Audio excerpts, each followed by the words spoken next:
سلام بینندگان عزیز، برنامه اخباری آزادی را با خبرهای آخرین تاجیکستان و جهان من مومین احمدی از استودیوی مرکزی رادیو آزادی در پراگ پیشکش شما میکنم. امروز 7 ایول است. نخست توجه کنید به سرخط موضوعهای برنامه. طالبان در روبروی دروازه تاجیکستان دیدبانگاه مرزی میسازند و آنجا نام جنگجوی تاجیکی را نوشتند که در تاجیکستان جستجو می شود. قرب روبل روسی در برابر سامانی باز هم پایان تر شد. پایین رفتن روبل مهاجران کره تاجیک را نگران کرده است.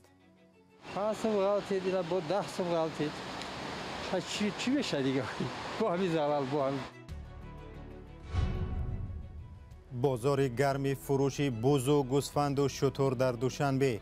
ساکنان برای تجلیل از عید قربان آماده می شوند ولی با خرج بیشتر.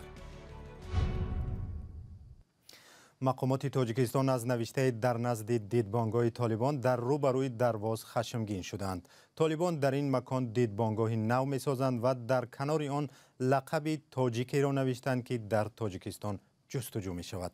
مقامات می گویند طالبان قصداً جنگجویان گروه ممنوع انصارالله را در مرز با تاجیکستان جای دادند. تفصیلات بیشتر در گزارش همکارم کیومرثی عطا. این دیدبانگاه طالبان است. آن را در روبروی ناحیه دروازه تاجیکستان می سازند. نوشته در کوه پایه در نزد این دیدبانگاه نگرانی ها را در تاجیکستان به بار آورده است. می ارسلان یا مهدی ارسلان لقب محمد شریپوف زاده ناحیه نورآباد است. طالبان در اداره مرز افغانستان به او مقام دادند. تاجیکستان سالها باز او را به اتهام تروریسم جستجو دارد. مقامات تاجیک میگن به مثل مهدی ارسلان بیش از 200 شهروند تاجیکستان در صف طالبان هستند. از آنها طالبان تاجیک نام میبرند. به گفته مقامات تاجیک با جای دادن آنها در مرز تاجیکستان ناباوری به طالبان و خطر از افغانستان بیشتر می شود. طالبان این را رد می کنند. کدام پاسگاه نام نوشته شده باشه به نظر ما کدام کسی هست که در میان سوء استفاده میکنه یا تشویشایی را به بار میره. از اون لحاظ هم از حکومت تاجیکستان میخوام که با حکومت ما رسمی وارد گفتگو باشه، وارد تماس باشه تا اعتماد میان دو طرف به میان بیاید. به نظر میرسد حکومت تاجیکستان به این وعده های طالبان باور ندارند و بارها گفتند که حکومت این گروه را در افغانستان به رسمیت نخواهند شناخت.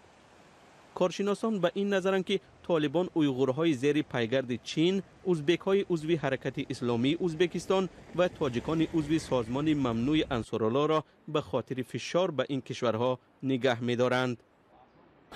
کشورهای ترکمنستان، ازبکستان، چین مسائل اقتصادی را دیده ایستادند و اگر مناسبت زیش بین این کشورها شود بعد از اون من فکر میکنم که آنها مسئله استرداد این تروریستان رو مثلا به میان میگذارند. آنها باز پس نمیگردانند آنها رو تا آنکه بین تاجیکستان و افغانستان حالا آنها امارات میگویند مناسبت خوب شود. مقامات تاجیکستان گفته بودند که تا طالبان حکومت فراگیر از جمله با اشتراک تاجیکان تأسیس ندهند آنها را به رسمیت نمیشناسند. از سوی حرکت طالبان اجرا نگردیدن وعده‌های قبلیشان عاید به تشکیل حکومت فراگیر همه‌شمول با اشتراک وسیع نیروهای سیاسی و قومی افغانستان باعث نگرانی جدی گردیده است. طالبان حکومتشان را همه شمول می دانند. جابجا کردن تاجیکان تحت پیگر در مرز با تاجیکستان ظاهراً اختلاف نظر میان دوشنبه و طالبان را عادی کردنی نیست.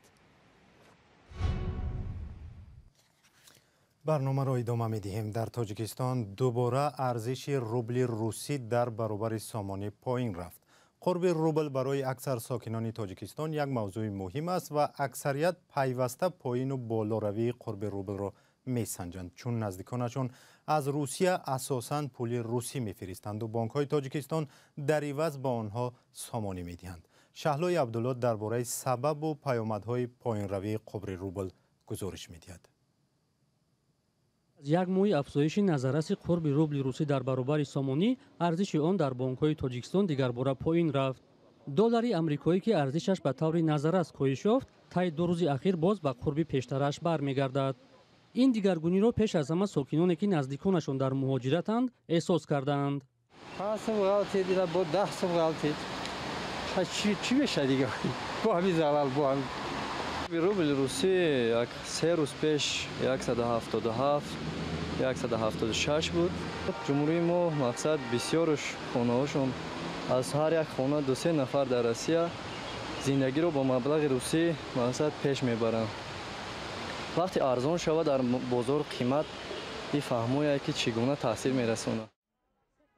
ساکنان در تاجیکستان همیشه به بالا و پایین شدن قرب روبل و دلار توجه دارند. هر دیگرگونی در بازار اسعار روبل و دلار به زندگی خانواده‌ها به تاثیر نمیماند. با پس شده اکنون نمیدونم که این خلق چیکار میکرده باشد. بعد حمله روسیه به اوکراین و تحریم‌های کشورهای غربی علیه مسکو در بازار اسعار پیوسته تغییرات به میان می‌آید. برخی کارشناسان چنین تغییرات را بیشتر به عامل‌های بیرون ربط می‌دهند. البته وضع سیاسی به بازار اسعار نیز و بیرژه فوندی نیز تاثیر خود را می‌گذارد، چون که امروز اکثر کشورهای اروپایی تحریم‌ها را نسبت روسیه اعلان نمودند. با وجود این حکومت فدراسیون روسیه کوشش نموده است که به همه این تحریم‌ها و رقابتی که امروز هست تا بیارد، ولی هنوز هم مشاهده می شود و من فکر میکنم که در آینده هم نیست تاثیر منفی دیگر مملکت‌ها وقتی به روسیه میرسد و تاثیر آن به ما نیز میرسد. در گذشته وقتی روبل روسی یک باره بالا و دلار پایین رفت، بعضی تحلیلگران پیش بینی می‌کردند که چنین وضع موقتی است و ارزش روبل دیگر باره پایین، دلار بالا خواهد رفت. نمایندگان بانک‌ها نمی‌خواهند این موضوع را رسما شرح دهند، ولی در صحبت‌های بدون ثبت آنها نیز تغییرات را به جنگ روسیه با اوکراین ربط دادند. همکارم علیشیر ظریفی و شهلوی عبدالله گزارش دادند. ادامه برنامه. عزت امان حامی زندانی مهاجران را در محبس یکم سویتسکی در دوشنبه جای کردند. او هنگام تحقیق پرونده دومش چند ماه اخیر در بازداشتگاه موقتی بود. اشوربیبی خاله و مادر عزت امان روز 7 ایول بر رادیو آزادی گفت پسرش را آخری هفته گذشته در بازداشتگاه موقتی دید و روحیش خوب بود. عزت امان سال 2021 دستگیر و بر اساس 2 پرونده با گناه قلابی به 15 سال زندان محکوم شد. عزت امان رئیس پیشین سازمان مرکزی تاجیکان در مسکو را به فریب دادن چند نفر و تقلبکاری گناهکار میکنند. جانبدارانش میگویند مقامات از او برای تنقیدهایش از حکومت تاجیکستان از این راه نقار گرفتند.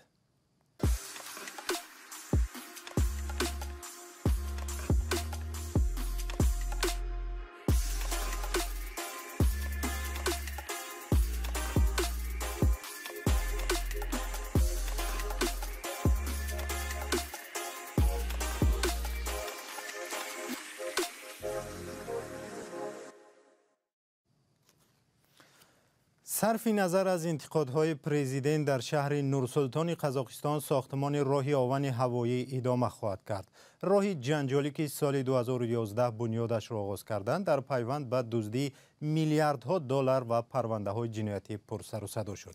ولی تا حال منصبداران از این راه رو نگرداندند و برای ادامه ساختمان 0.5 میلیارد دلار طلب میکنند. تفصیلات در گزارشی از زرنگزی نوروزشاه. بیش از 10 سال است این ستون‌های بتونی کوچه‌های شهر نورسلطان را آرام می‌دهند. راهی وعدگی مقامات را مردم با همین ندیدند. سال 2020 کمیته محاسبات قزاقستان طرح را زیان‌آور نامیده بود. 270 میلیون دلاری که برای ساختمان راه جدا شد غیب زد. شهردار نورسلطان التای کولگینوف گفت برای انجام طرح پولی بیشتر لازم است. ما لایحه را سرعت بخشیدیم، ایستگاه‌ها و برخی از جزهای دیگر را کم کردیم. برای انجام آن به ما 577 میلیون دلار در کار است. خراجات تقریبا 2 برابر کم شد. متهمانی اصلی در پرونده پرسر و صدا قنات سلطانبکов، معاون سابق شهردار و طلگت اردن، رئیس پیشین شرکتی استانا LRT است. آنها در جستجوی بین المللی قرار دارند. قرار بود تابستان سال گذشته ساختمان دوباره آغاز شود. پرزیدنت قزاقستان لایحه را تنقید کرد. از یک طرح عادی زیرساختاری آن به یک مشکل جدی تبدیل یافته است که به آبروی کشور لطمه میزند. مبلغ‌های زیادی برای آن خرج شد. قرض‌های کلان جلب کرده شدند. قرارداد و عهده‌داری‌های زیاد در نزد شریکان خارجی قبول کرده شدند. لایحه از اول خطا بود. از آن بوی فساد می آمد. مردم ستون‌های بتونی را مجسمه فساد در قزاقستان نام گذاشتند. پیشنهادهای هم بود که چندی از این ستون‌ها با نشان یادآوری از حرص و پولپرستی منصبداران نگه داشته شوند. راهی آهن در کار نیست. این پولها به کجا می روند؟ البته به کیسه یک یا دو نفر. این هم به مثل دیگرهایش می شود. ساکنان پایتخت دیگر امیدشان را از این راه کندند. برای ساختمان با دلار قرض گرفتند که آن را باید مردم قزاقستان برگردانند. چند سال پیش فعال مدنی رستم ژمپیسov تحقیقاتی انجام داده به این خلاصه آمد که لایحه زیان‌آور است و پولها بر هدر می روند. من مهلت حد اکثر را حساب کردم. این را هم اضافه کردم که برای مثال 50-60 هزار نفر هر روز به این طرف و اون طرف روا کنند که البته این برای همه دسترس نیست و نتیجه این شد که پول یک سفر به 1100 تنگه برابر می شود. مؤلفان لایحه اولین محاسبه را رد می کردند ولی بعداً قبول کردند. آنها گفتند برای روی پوش کردن خراجات، نگهداری راه آهن و برگردانیدن قرض از حکومت پول می پرسند. به این ترتیب قزاقستانی ها مجبورند چاه بی‌آخر را باز هم از جیب خود پر کنند. برنامه را با گزارشی از تاجیکستان ادامه می‌دهیم. در روستای عید قربان در تاجیکستان در برابر چارواهای دیگر برای قربانی شتر هم می‌خرند. در مال بازارهای کشور سالهای اخیر همراه با چارواهای خرد شتر را هم به فروش می‌گذارند. البته نرخ آن چند برابر بیشتر از ارزش چارواهای دیگر است. همکاران ما براد یوسفی و اسکندر فیروز گزارش می‌دهند. بازار چارپا در استانه عید قربان گرم است. چارواپروران از گوشه‌های گوناگون کشور مال خود را به اینجا آوردند. خریداران می توانند از اینجا بز، گوسفند، گاو و حتی اشتر قربانی پیدا کنند. فروشندگان میگویند نرخ‌ها نظر به سال گذشته بالا نرفتند. سال گذشته یک بز اگر ما 1000 سوم میفروختیم، یک لنگ ارد یک 230 سوم 240 سوم بود. حاضر این سال هم همون 1000 سوم یک بز. نرخ ارد 300 چند سوم. نه این با اگر گیریم اگر امسال با مال ارزان نه قیمت نه. اما خریداران عقیده دیگر دارند. آنها میگویند در برابر دیگر مال و محصولات قیمت چاروای قربانی نیز سال جاری بالا رفته است. سال گذشته 1800 سوم مونده. این سال چند؟ این 2200 و 300 هم خورده. شهرداری دوشنبه از چند سال پیش ذبح چاروا را در نزدیک منزل‌ها منع کرده برای این جای‌های مخصوصی را معین کرده است. عیدهای قربان و رمضان نه تنها طلبات به مال و محصولات بلکه سفر به منطقه‌های کشور را می‌افزاید. همه می‌خواهند این عیدها را در حلقه خانواده جشن گیرند. این سبب بالا رفتن راهگیران نیز می‌شود. هنوز 3 روز مانده به عید قربان راهگیرها به همه سمت‌های کشور بلند شده ناراضگی مسافران را به بار آورده است. بیشتر 60 70 سوم دو 100 سوم شده یک مسافر یک پاساژیر 100 سوم. هر سال هم خیلی می چیت نرخ آورمی برداران کمتر. آگاهان میگویند هرچند آراستن دسترخوان با شهامت عیدانه در تاجیکستان معنی است، ساکنان با هر راه و واسطه در روزهای عید خانه سیر خرج میکشند که سبب بالاروی نرخ‌ها میشود. اخبار آزادی به پایان رسید. مقاله های خواندنی و نوار و عکس های دیدنی بیشتر را در وبسایت azadi.org و صفحه های رادیو آزادی در فیسبوک، اینستاگرام، تلگرام و توییتر پیدا کنید. تا دیدار، خدا نگهدار. با برنامه های ما بمانید.